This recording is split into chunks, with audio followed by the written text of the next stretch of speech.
Salve corintiano, salve corintiano, e aí anti-Corinthians, belezeira? Amigones, dando continuidade sobre a história do Corinthians, vamos estar agora falando sobre o primeiro jogo, já que depois, no dia 5 de setembro de 1910, foi formada a primeira diretoria do Esporte Clube Corinthians Paulista, o italiano Miguel Battaglia, junto com outro italiano, vendedor também, o senhor Alexandre Magnoni, como vice-presidente, e os seus outros diretores. O Corinthians, então, com um time formado, desafiou o União da Lapa, que era um time formado por ingleses, que eram operários da Ferrovia São Paulo Highway. Então marcaram a data para o dia 10 de setembro de 1910. Naquela época, o time do Corinthians era associativo, ou seja, o jogador, para poder fazer parte daquele time, tinha que pagar uma mensalidade. E a situação na época era tão precária, tanto que em 1900 o Brasil foi declarado um dos países mais pobres do mundo. E naquela primeira década começaram as construções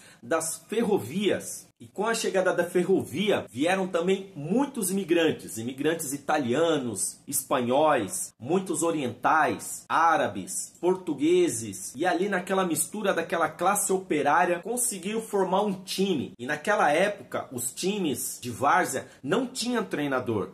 Então era o capitão que acabava montando o seu elenco. E Rafael Perrone, que era o capitão daquele time na época, acabou formando com o goleiro Valente no gol, ele como zagueiro, Lepre no meio de campo e também César Nunes e o seu irmão Manuel Nunes, o Neco, que jogava no segundo quadro com apenas 15 anos. E no primeiro quadro também tinha Joaquim Ambrosio e Carlos Silva. E a situação era tão difícil que o time do Corinthians não tinha um uniforme, não tinha uma roupa para poder disputar esse primeiro jogo contra o União da Lapa. O senhor Miguel Battaglia, junto com Alexandre Magnoni, que eram vendedores de tecidos, acabou cedendo uma parte do tecido para poder fazer a camisa pela costureira e bordadeira, na época, Antônia Silva. E era um tecido semelhante a esta cor, um creme, mas os jogadores não tinham um calção.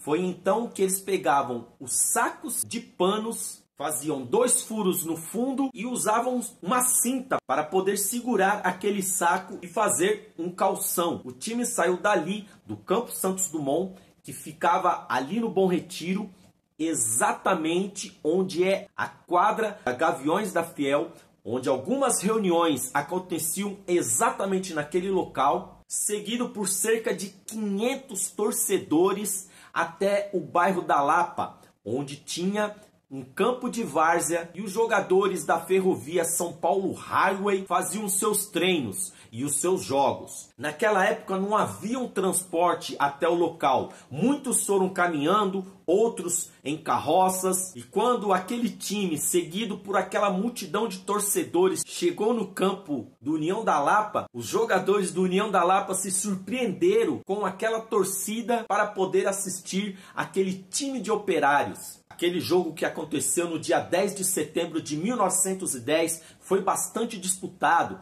Vale lembrar que os jogadores ingleses já tinham experiência e aquele primeiro time do Corinthians ainda estava em formação, não tinha entrosamento e mesmo assim deu muito trabalho para o time do União da Lapa, que acabou vencendo o Corinthians por 1-0. E mesmo com a derrota, a torcida do Corinthians festejava pela ótima estreia do Corinthians jogando com jogadores excelentes do União da Lapa.